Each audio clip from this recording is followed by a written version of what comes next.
اور جو ستری سرزمین ہوتی ہے اس کی پیداوار تو خدا کے حکم سے خوب نکلتی ہے، جو خراب ہے اس کی پیداوار اگر نکلی بھی تو بہت کم نکلتی ہے۔ اسی طرح ہم ہمیشہ اسرائیل کو طرح طرح سے بیان کرتے رہتے ہیں ان لوگوں کے لیے جو قدر کرتے ہیں۔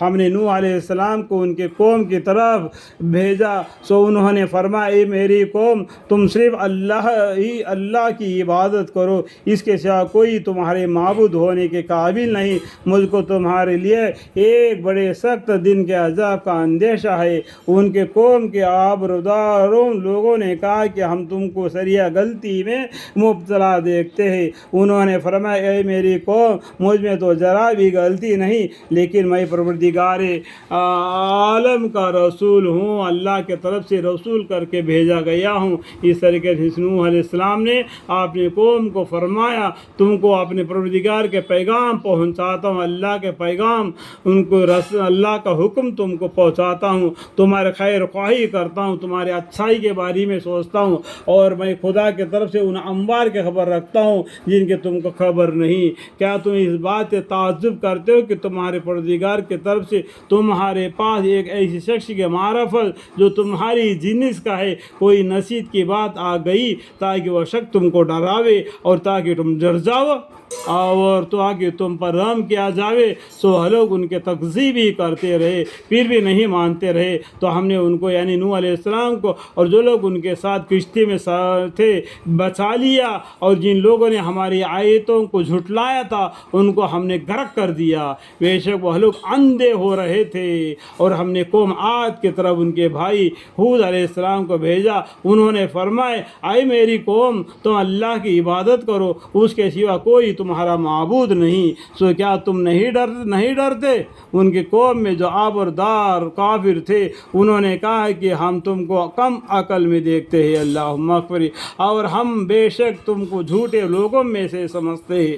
جو پیغمبروں کو جھوٹا بتلا دیا ان لوگوں نے، انہوں نے کہا کہ ہم تم کو کم عقل میں دیکھتے ہیں اور ہم بے شک تم کو جھوٹے لوگوں میں سے سمجھتے ہیں۔ انہوں نے فرمایا کہ اے میری قوم مجھ میں ذرا بھی کم عقل نہیں، لیکن میں پروردگار عالم کا بھیجا ہوا پیغمبر ہوں، تم کو اپنے پروردگار کے پیغام پہنچاتا ہوں، اور میں تمہارا سچا خیر خواہ ہوں۔ اور کیا تم اس بات سے تعجب کرتے ہو کہ تمہارے پروردگار کی طرف سے تمہارے پاس ایک شخص کی معرفت جو تمہاری جنس کا بشر ہے کوئی نصیحت کی بات آ گئی تاکہ وہ شخص تم کو ڈراوے؟ اور تم یہ حالت یاد کرو کہ اللہ تعالیٰ نے تم کو قوم نوح علیہ السلام کے بعد آباد کیا اور ڈھیل ڈھول میں تم کو پھیلایا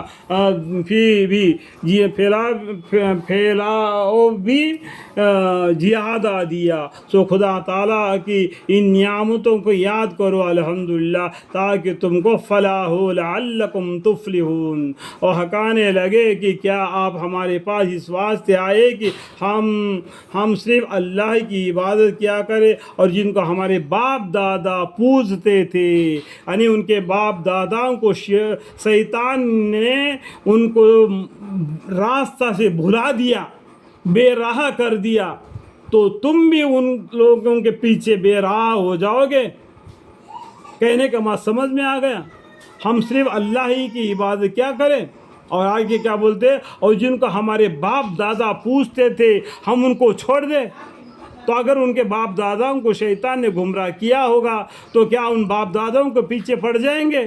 یہ شیطان معلوم نے تمہارے اوپر حملہ کرے گا، اس نے وعدہ بھی کیا، آگے تم کو پہلے پڑھ کر بھی سنایا گیا تھا، جس عذاب کی دھمکی دیتے ہو اس کو ہمارے پاس منگاؤ۔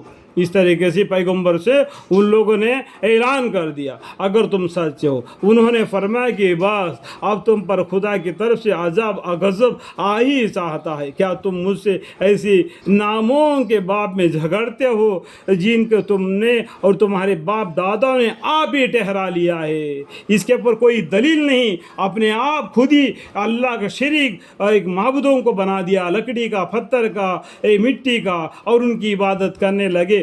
خود ہاتھوں سے بنا دیا اور اس کے سامنے سجدہ کرنے لگے. جس سے اللہ نے تمہیں پیدا کیا اور حکم الحاکمین ہے اس کے سامنے سر جھکانے سے انکار کر رہے ہیں، یعنی شرک کرتے ہیں. اللہ تعالیٰ شرک کو نہیں معاف کرے گا. اللہ تعالیٰ زبردست ہے، انتقام لے سکتے ہیں.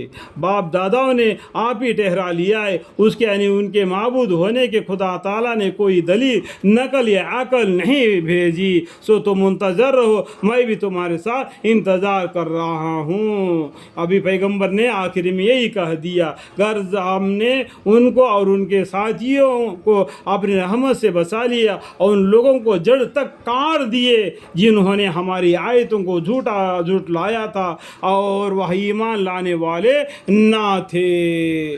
ان کو اللہ تعالیٰ نے غرق کر دیا، جڑ سے کاٹ دیا.